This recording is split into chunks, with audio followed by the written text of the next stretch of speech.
I'm Jennifer. I'm an alcoholic. My sobriety date's January 12th of 1992. I have a sponsor. Her name is Debbie A. She's here with me tonight. And I have a home group. It's the Midtown group. We meet Mondays and Thursdays in Wilmington, and we would love to have you if you're ever in the area. I always start my talk off with those three things because that's what makes me a sober member of Alcoholics Anonymous. You know, I have to have a sponsor that I'm accountable to because I can't go through these steps alone. And I have to have a home group that I walk into that those members, they know me and they know by looking at my eyes whether or not I'm all right. And I'm accountable to that group, and it's somewhere that I go and get to participate in service, and that's really where service started for me. And of course, the sobriety date, you know, I had to get one of those also, and I didn't come here trying to get one of those. I'm going to share with y'all in a general way what I was like, what happened, and what I'm like today, but I first want to congratulate you on your anniversary because, you know, celebrations in Alcoholics Anonymous I think are so important. I think it's so important to really think about how we began and why we began, and the thing that I love about this group is that as you're going through the history, every decision that you made as a group, you made it based upon our principles. You made it based upon our 12 traditions. And to me, like that's the heart of Alcoholics Anonymous. When we get together and we argue over the cookies, you know what I mean? Like it's a beautiful thing because everybody gets to have a voice in that process, and we get to talk about things and why they're important. And our 12 traditions are so important. And you know, to me, that's really where it began for me in regards to like really learning about what the traditions are and why are they important. It began in the first home group I had. So congratulations on your anniversary, and it's, you know, a privilege to be asked to participate here at this group because I love this group. I really feel like it's my second home group, you know, because there are so many of my friends here, you know, Tom and Wallace and Steve. I mean, just everybody. I love coming and seeing the people that I love, that love AA the way that I love AA, and I'm going to share a little bit about that. So I got sober in Texas. I actually grew up in Texas. I was born there. I have an older brother, a younger half-sister, and you know, there were a lot of things growing up and even into sobriety that I really felt defined why I was the way that I was, and it was because like this alcoholic mind where I blame everybody in the world for all of my problems and why I'm not successful, why I'm not good enough, why I have the right to drink or to do the things that I do. It's like this story, and my story really began about me telling stories. It began with me like telling you these horrible stories and you would feel bad for me, and then I could just continue to do the things that I did and be justified in my behaviors. And so I used a lot of the things that happened as when I was a child to justify my behaviors. And so, you know, I was a, you know, 15-year-old person acting like a 7-year-old, or I was a 22-year-old human being acting like a hurt child, you know, and that's just how I lived my life, even into sobriety. And so, you know, growing up, it was kind of chaotic. And I had, the first 8 years, my brother and I lived with my father and stepmother. And my dad wasn't around a lot. He was off partying and doing his deal. And my stepmother was crazy. I mean, justifiably, she was just crazy. And, you know, Alcoholics Anonymous has helped me to look at things in a different perspective. It taught me how to find out what mental illness is and to research that so that I can have a little bit more understanding as to why she is the way that she is.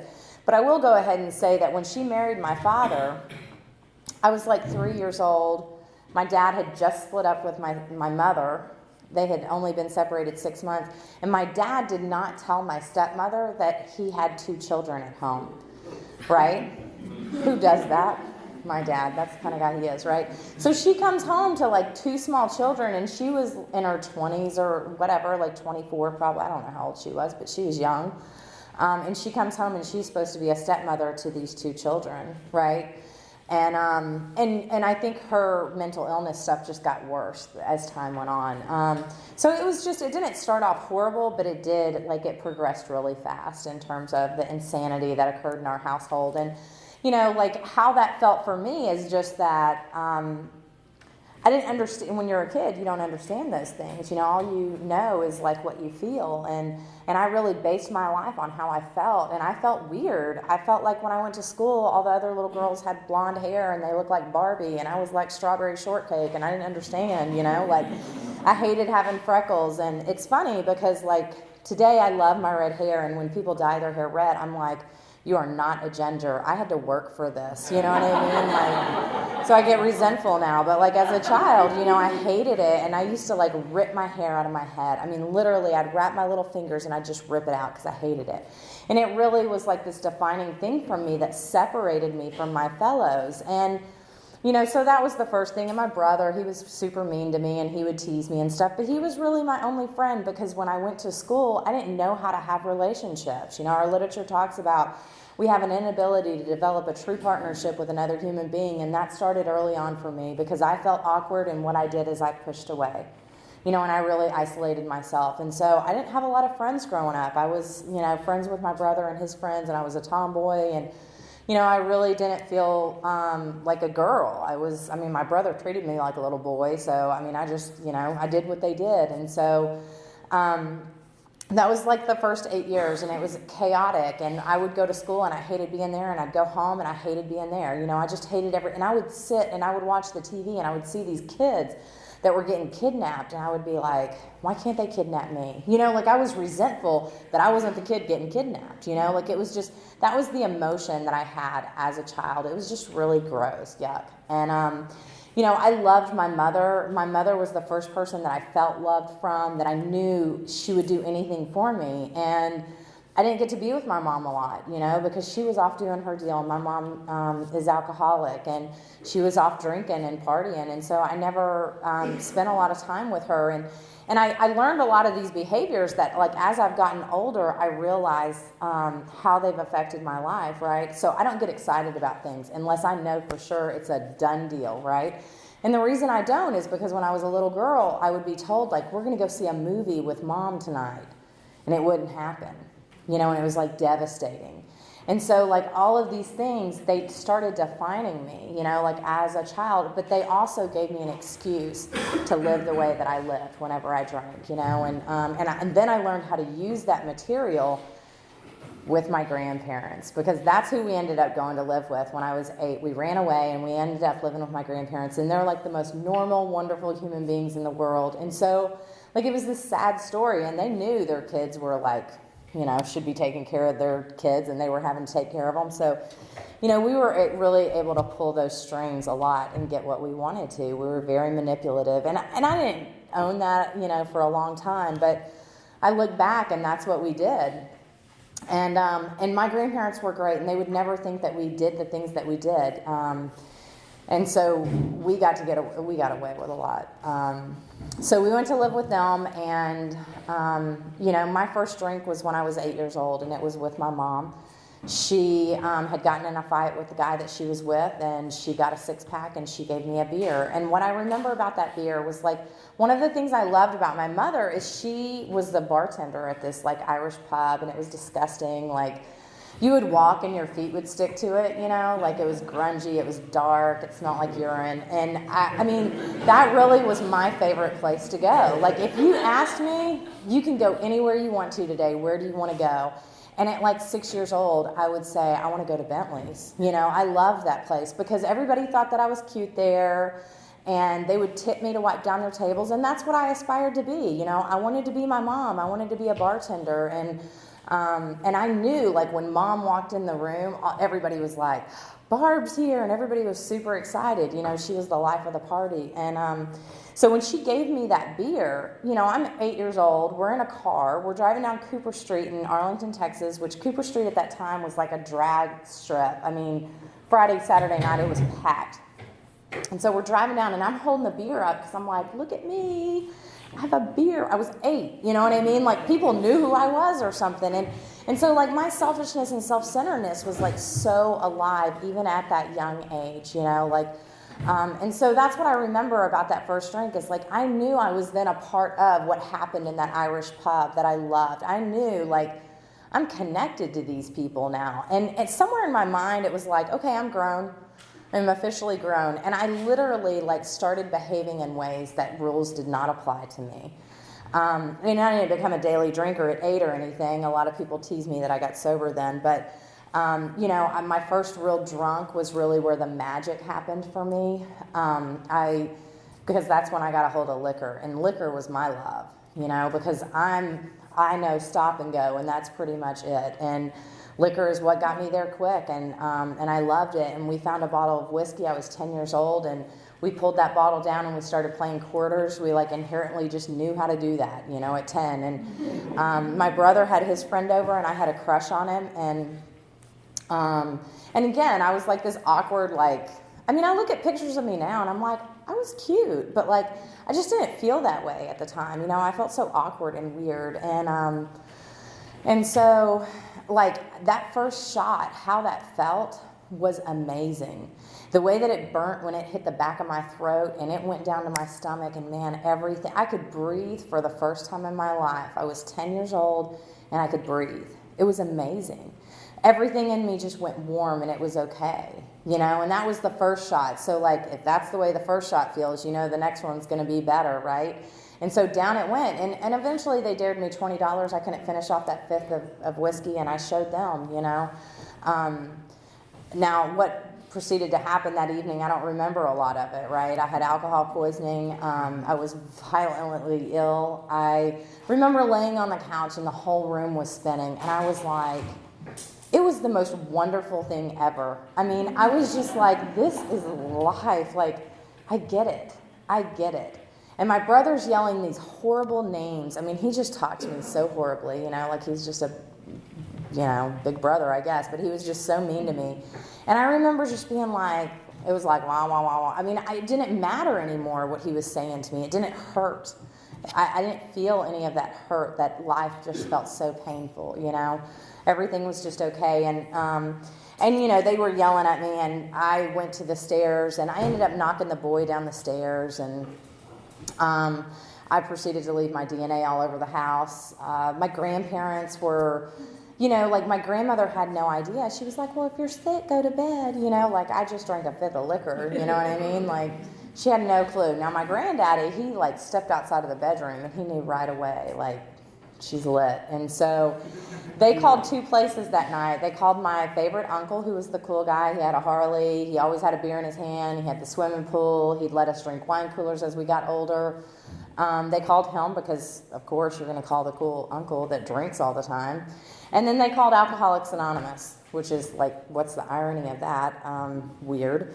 So the uncle, they told him to do a few things with me, but I go ahead and talk about my uncle because I'll forget. But that cool uncle, when I was 6 months sober, him and my aunt had gotten in a big fight, and he was alcoholic. He drank daily. He had alcohol hid everywhere, and he was, you never knew he was lit because he was always so lit. He was just, he stayed drunk all the time. And they got in a big argument, and he had gone into the kitchen and he opened up the phone book to treatment centers. And a week later, she still hadn't found him, and she thought that he had gone into a treatment center, and she sent someone behind the house, and they found him, and he had shot himself. And my sobriety changed when I was 6 months sober, and that happened. And the reason why is because I may not die of cirrhosis of the liver at the age of 14 or 15 years old. I may not kill anybody in a drunk driving accident when I'm 14 or 15 years old, but I know what it feels like to think that my only option is to take my life. And that's where my alcoholism took me. And, I was told when I first got to Alcoholics Anonymous that many people die so that others can stay sober. And I remember thinking that's really a cruel kind of thing to say. And, I've seen a lot of my friends and family and people that I love die as a result of this disease. And what I know is that every one of those people that die, they remind me the seriousness of this disease, and that when it gets to that point, I will make a choice to do what God created me not to do. I will get to a place to where I will do something unnatural, and it will make sense for me to take my own life, and that will be the only solution for me. And that's what my alcoholism is, because that's where it took me, And so, again, at 10, I wasn't a daily drinker, but, when I was 11, we were sneaking out on the weekends. I had older cousins. I always hung out with older friends. 12, 13, 13, I was in my first treatment center. And my alcoholism just progressed really fast. I'm fortunate that when I got to Alcoholics Anonymous, I didn't have any old guys that said, I spilt more than you drank. That's just not my experience of what I got. But I will say that as someone who got sober really young and being around a lot of people who also got sober really young, that there's a different way you drink when you drink like that, when you get to these rooms that early, because every drink I picked up, it was to get lit. It was never about being social, and it was never about, I just loved I loved the effect produced by alcohol, and that's where I was constantly trying to get. And I remember having a beer one time, and I knew, it was just a beer. And I went and I emptied out the medicine cabinet because I knew that beer was not going to do anything. And it could have been penicillin that I was putting in my body. I didn't care. I knew if I took enough of anything with that beer, something would change the way that I felt, because that's what I was after. I was after that escape and checking out, And so, my first treatment center, 13, what I learned in treatment is drugs are bad, just say no. And I got out of treatment and I went and I got drunk with everybody I was in treatment with, because I wasn't an alcoholic, because alcohol is a liquid, and you people are stupid if you think that alcohol is controlling me. It's a liquid. And I meant to get drunk every time I got drunk, so I'm not an alcoholic. And that really was my mentality, and that's where I had control and power over alcohol, is that I meant to do it. And so as that progressed, my isolation became greater and greater. And initially, alcohol gave me the ability to not care if you hurt my feelings and be a part of and to be able to connect with people. And what ended up happening is alcohol took me to a place where it isolated me completely. And, and it took me to a place to where, I did other things to isolate myself. I shaved half my head. I, wore combat boots. I painted my face white and, black eyes and black lips. I was nobody goes up to the crazy person and says, "How are you today?" You know what I mean? You leave the crazy girl alone. And so that was just one more way. I had gotten to that place of isolation. It was just that one more way to keep you away, because I just didn't know how to deal with people. And, my grandparents, who were so loving and so sweet and so kind to me, they took care of me when they should have been traveling the world and doing what grandparents are supposed to do and being grandparents, but they were raising 2 kids that were ungrateful and irresponsible and disrespectful. I was unbelievably disrespectful to them. They would ask me how my day was, and I would just think, how dare you ask me how my day was? These are the only people that are clothing you, feeding you, and giving you a place to live, but how dare you ask me how my day was?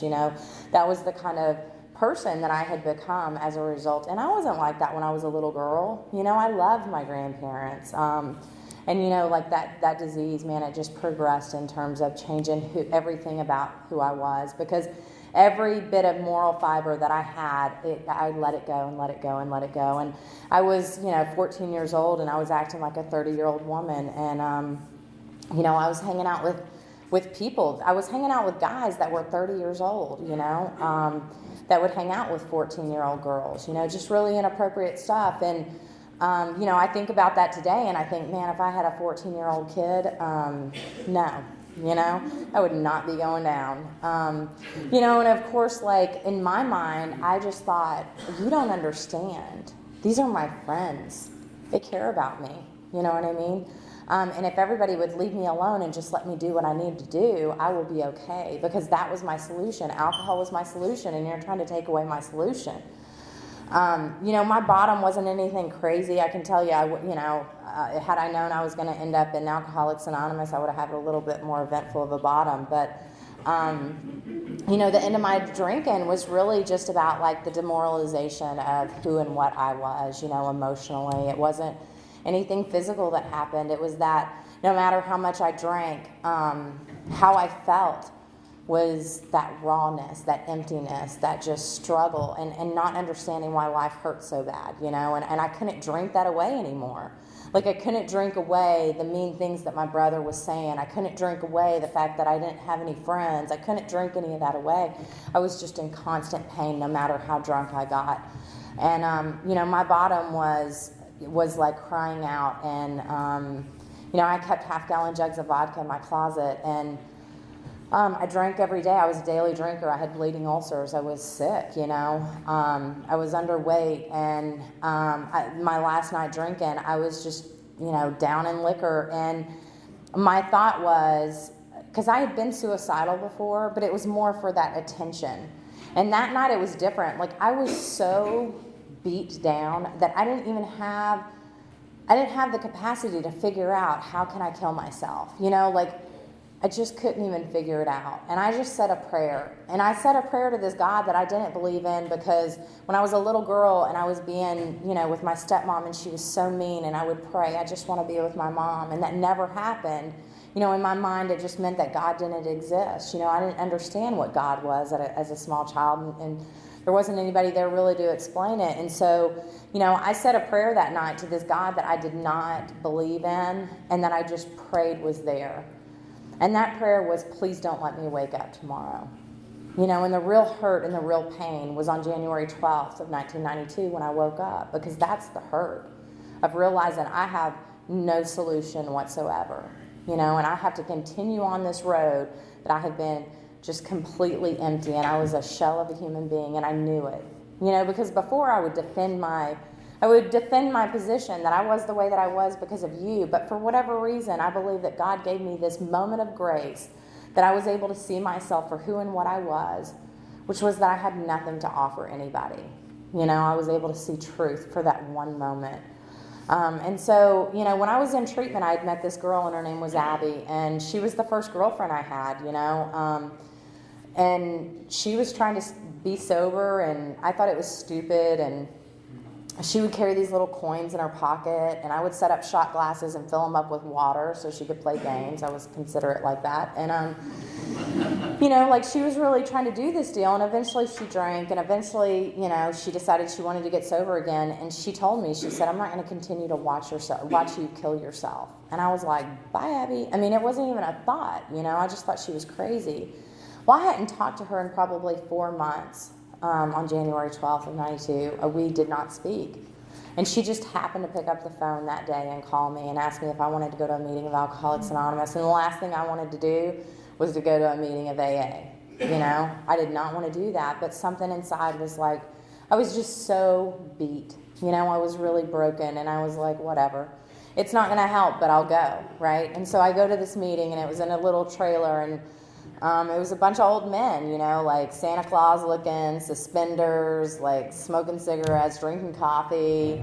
They were old dudes. They had been sober since like God, older than dirt, And the walls were like yellow from the nicotine.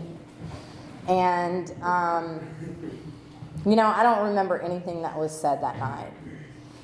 But what I do remember is that those old guys, they got up and they got me a cup of coffee. And let me remind you what I looked like when I walked into these rooms. Half my head was shaved. I wore white stuff on my face. I had black lips. I was scary looking, and they were unaffected, completely unaffected by me, And they got me a cup of coffee. And for me, I believe that that's my responsibility as a member of Alcoholics Anonymous. I'm not going to say anything here that's going to keep anybody sober, save any lives. That's not my job. My job is to carry the message that was given to me and to make sure that that new guy gets a cup of coffee, that new gal gets a cup of coffee, that the doors are open so that the miracle of Alcoholics Anonymous can happen, because the miracle happens with all of us. It's not me. I don't deliver that message. We, as a whole, deliver this really powerful message, And that's what I got. And thank God for that. I didn't go into some weird therapy meeting or anything like that. I went into a meeting of Alcoholics Anonymous where they do what you guys do. They sit around and they talk about, why are we going to change this about our group? Because it might be more helpful if we do this. This may help the new person more, That's the kind of group that I joined and that I walked into. And they would talk about, what Alcoholics Anonymous used to be like. And they would tell all these stories after the meeting. And I was just fascinated. And I think I was fascinated because they wanted me there. It was just these old guys that would dote on me, and they never asked for anything. They weren't inappropriate. They were safe, and they were good to me, and they talked about Alcoholics Anonymous and this message about how these two guys turned into this fellowship that is just amazing. And there were pictures of the international convention up on the wall, and I remember thinking, I'm going to speak there one day. You know, like I was 90 days sober, and I was like, going to save some lives, you know. Like the ego returned, you know. It didn't take long, and the ego returned. And I was telling them how I was going to go on Oprah, and I was going to talk about, I swear to God, I really did. And I was going to let young people know that they did not have to continue on, you know.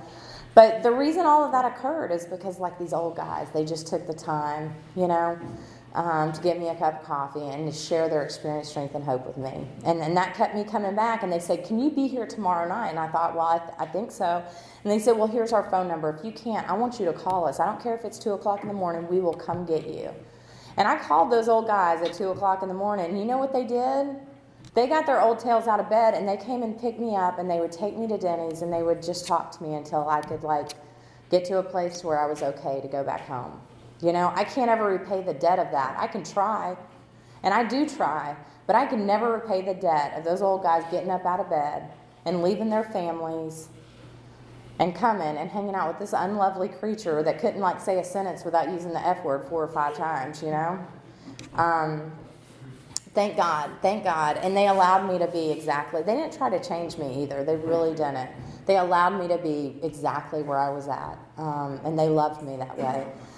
Now, they were also, like, really honest with me, too. And they let me know where the door was if I wasn't willing to do the work, you know, and that this was a serious disease. And like I said, you know, I started that process of going through the steps, and I was given suggestions that I didn't want to do. And you know, my experience in recovery is that it's uncomfortable.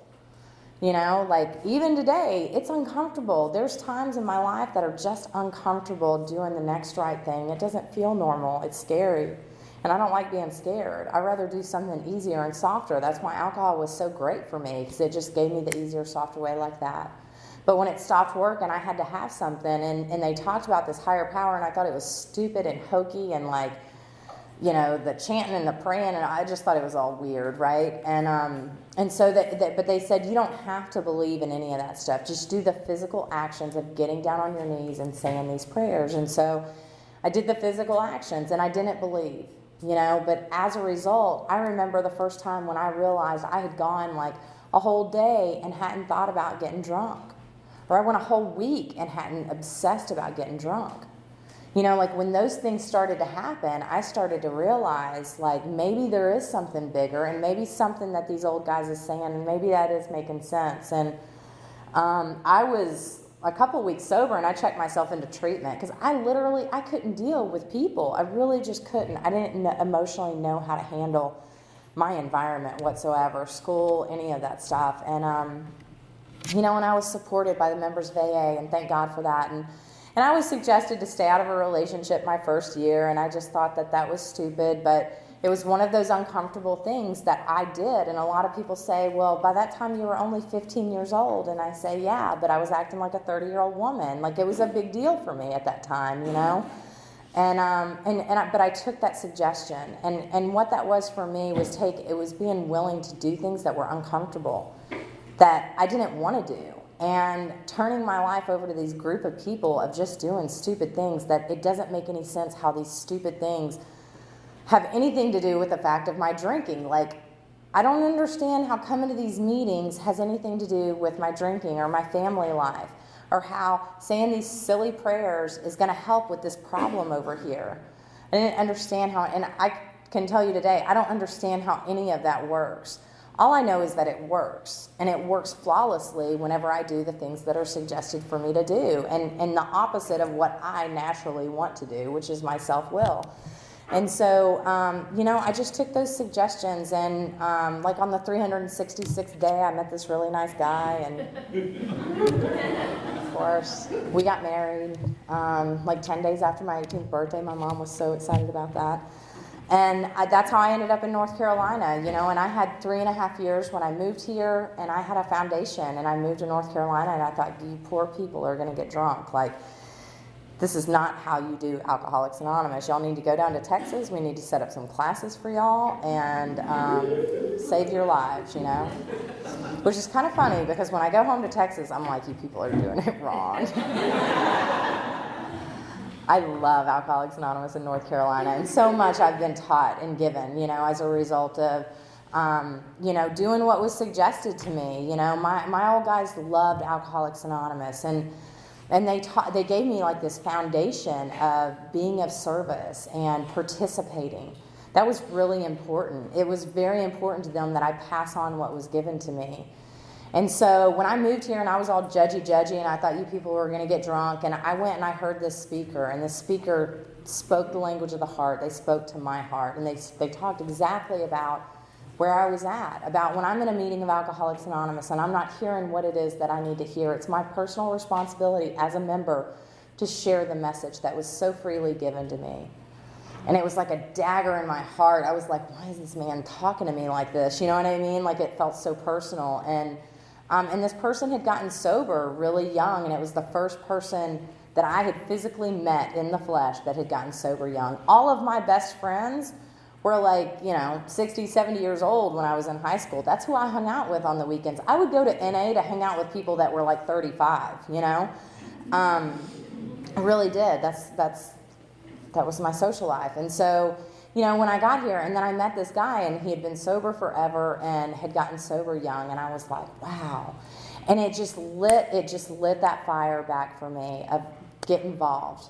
You have a responsibility as a member of Alcoholics Anonymous, get involved.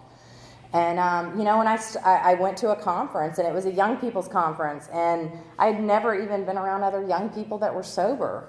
And I walked into this, hotel, and like, these kids are running around and they're doing inappropriate things and they're like chanting and yelling, and I was like, my people. It was awesome, and so like that just started the process for me of really getting involved in service. And as a result of that, I was so active in service, and I was going to all these conferences, and we were putting on conferences.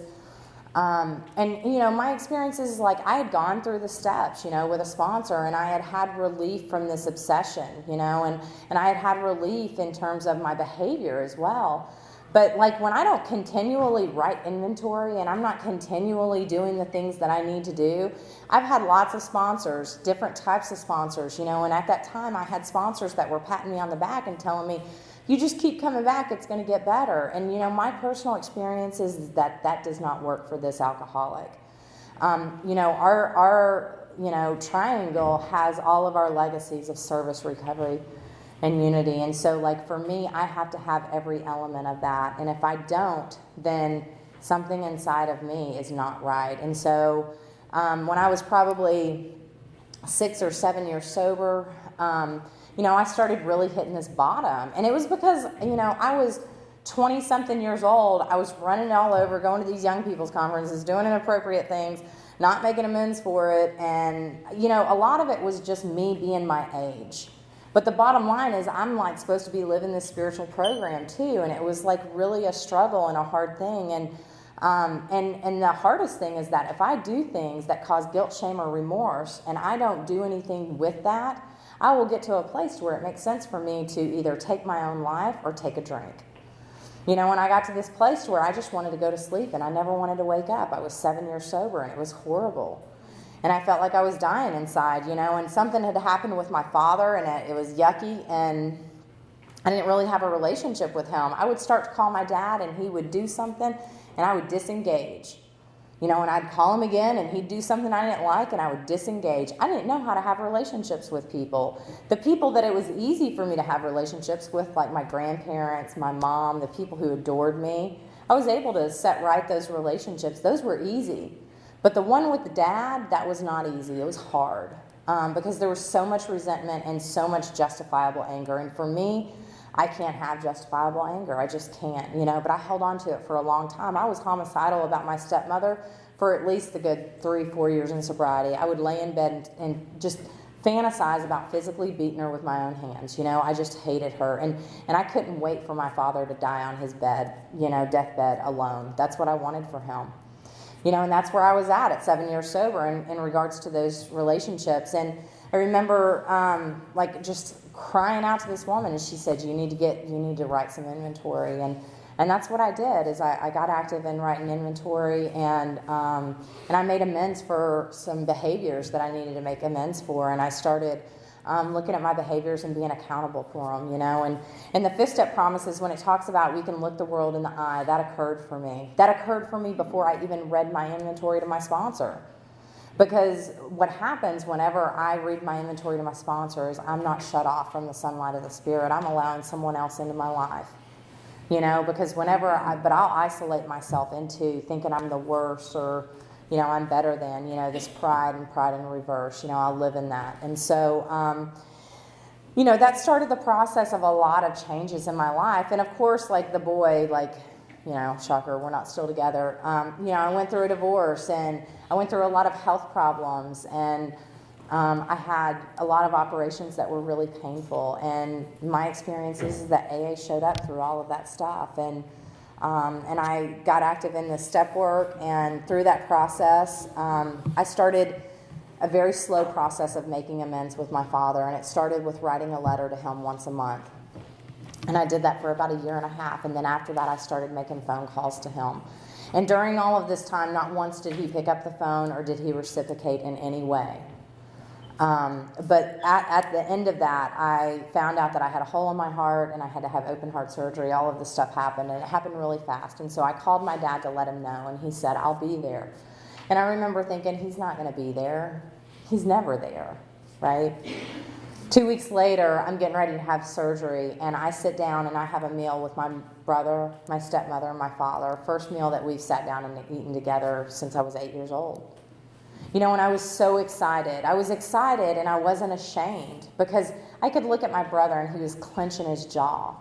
He was so angry. And I get that because I lived in that anger for a really long time. But I was so grateful because I was free of that. I'd done the work that I needed to do. And before I went under in that surgery, I got to look my dad in the eye and let him know that he deserved a better daughter and that I was willing to do whatever I needed to do to be the daughter that he deserved. And I meant that.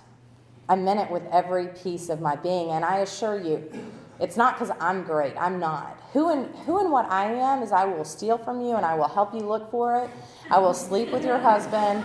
I will do completely inappropriate. That's who I am without Alcoholics Anonymous and a God that just loves and adores me, right? That's who I am. And so Alcoholics Anonymous, in the process of the steps, gave me the ability to have this different perspective with this man that's flawed.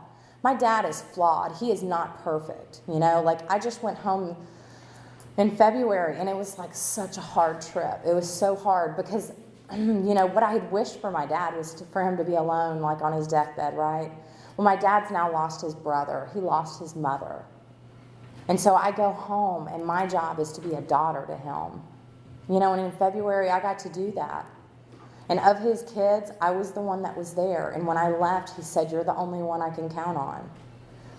What that was like for me was really hard. Because my dad is still flawed, and he said and did some things that were really hurtful. They hurt, But that's who he is, And it's not a reflection of who I am.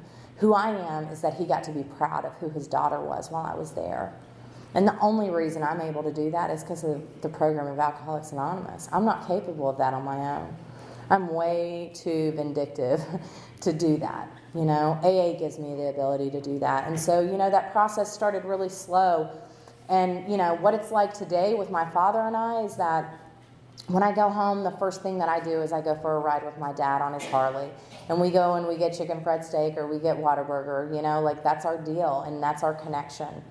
During football season, we talk every Sunday, If he doesn't hear from me for 2 weeks, he thinks I'm dead on the side of the road. Because, I get to be a daughter today. And I get to be a daughter because you taught me how to do that. Because I don't know how to do that. If you hurt my feelings, I retract and I totally disengage. But who you taught me to be is that even when it's uncomfortable, you show up and you make the phone call. And so that's how I learned how to be in all of my relationships. But that relationship started with sponsorship. And that's one of the most sacred things I think that we have in Alcoholics Anonymous is this relationship. Because my sponsor knows everything about, she knows everything about me, right? And on her birthday, tonight's her birthday, she could do anything in the world, and she came here with me. You know what I mean? We've been together for a long time, and part of that time she sponsored me, and part of it she didn't. But she knows everything about me, And like that is such a beautiful thing. I didn't know how to have a relationship with a female when I got here because I didn't feel worthy. And like this woman, no matter how good, bad, whatever I go to her with, I know she's the vault. She keeps it safe, right? And that's what I've gotten. I've gotten that through my sponsor. I've gotten that through friends, and she taught me how to be a friend. She taught me how, and she continues to do that, because sometimes I'm like, have I done something wrong? And she can redirect me whenever I need that, And so, those are some of the things that I'm really grateful for. My life today, like I went on and I got active in service, and I've just like gotten to live a really, really cool life in Alcoholics Anonymous. And it was, not good motives. Like I had a crush on a boy, and he told me that I should be a GSR, and like that's how I got involved in service. I swear to God. And so I went back to my home group. I was like, I need to be a GSR, and so that next time I saw him, I could tell him I'm a GSR. And I went on, and when I went to my first assembly meeting, I was like, oh my God, I was just amazed. Like all of this business gets done, and it's not everybody's cup of tea. I know some people that hate going to assemblies. I know other people that love it.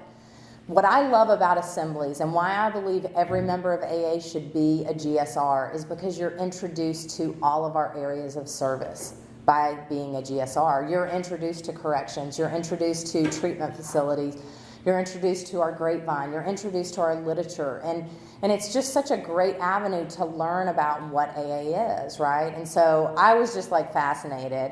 And of course, again, the boy was the motivator. And so like I continued on, and I became a DCM, and I went on to serve as registrar. And like at first, people were like, this girl's really young. I don't think that we're going to elect her in, right? Like I stood for every position. I didn't get elected into anything. And the last one was registrar, and they were like, oh my God, she's not going to go away. Like we have to give her something, right? And so that's how I was elected in, to the registrar, and I did a good job. You know why I did a good job is because y'all taught me how to do that. You taught me how to be responsible, show up early, stay late, take out the trash, do the things that, I'm supposed to do. And so like I did those things, and then they elected me again, right? And so then I get to a place to where I stand for delegate, and I still haven't really gotten to a place where I know how to articulate what that experience was like. And I hope that God gives me the ability to do that. But I can tell you it was one of the most remarkable things ever. And to see the group conscience occur at that level was just beautiful. It was no better than our home group. What was beautiful about it was just like our home group. We just wore suits, you know what I mean? Like, that's it. There were people who came with the good and the bad and all of that, and we did the work of Alcoholics Anonymous for an entire week, and it was really powerful and really beautiful. And what I got to see is how big AA is, because every service thing I go to, I get to see AA is bigger than what I thought. And then I go to the general service conference, and I'm like, wow, it's so much bigger, because my friends from India are there, and they're talking about Alcoholics Anonymous in India. And their population is so much larger than ours, and they only have 25,000 members. People are dying daily of this disease. And the big book's only translated in like 3 of their languages, right? And so like AA just got that much bigger. And there's so much more service to do in so many different ways that we can be of service. And so it was a really beautiful experience. I got to meet some really remarkable people. And it changed me. And it also gave me the ability to get through one of the hardest things in my recovery. Because during my first year, something happened in my life that really just crippled me, like it devastated me. And I questioned God, and I questioned why did this happen to me? And it was just like that 10 hurt, it was that pain. And what happened through the process of that is the realization that none of my relationships are forever. The only relationship that I have that will constantly be there is the relationship I have with this power greater than myself, and that it needs to be solid, and so like I started to work on that stuff, and through service and through being involved in Alcoholics Anonymous, I get to see my higher power when it's hard to see light, and it's in the fellowship. I get to dance in the sunlight of the Spirit when I'm with my people, And that's what happened, is the next 2 years was just really remarkable and awesome. And I can tell you, I've lost jobs, I've had lots of money, I've lost lots of money, I've done all kinds of things. I've had health problems, I've been really healthy, I've done all sorts of things, and I haven't had to drink as a result of any of that stuff occurring in my life. And I've lost my grandfather, who was like my rock, and I know that like other people in my life I will lose, and I will be okay as long as I do the things that are suggested for me to do, because this program works under any circumstances, and it tells me that in the big book of Alcoholics Anonymous. And those promises are real and they're true, and I'm constantly like, I get to hear my old guys and my old gals that like give me this message that's pure, that's true, that's always on target. My problem will always be fear, and my solution will always be God. And as long as I continue to try to seek God, I'm going to be okay. And when I live in fear, that's when I'm separated from my fellows. I'm really grateful that I got to be here with y'all tonight. I appreciate y'all giving me the privilege to share a little bit about what Alcoholics Anonymous has done for my life, my family. They've given my family a daughter and a granddaughter and a person that gets to show up. And my friends, they rely on me because they know that they can, and that's because of all of you and what you've given me. And so continue to pass that on. Thanks.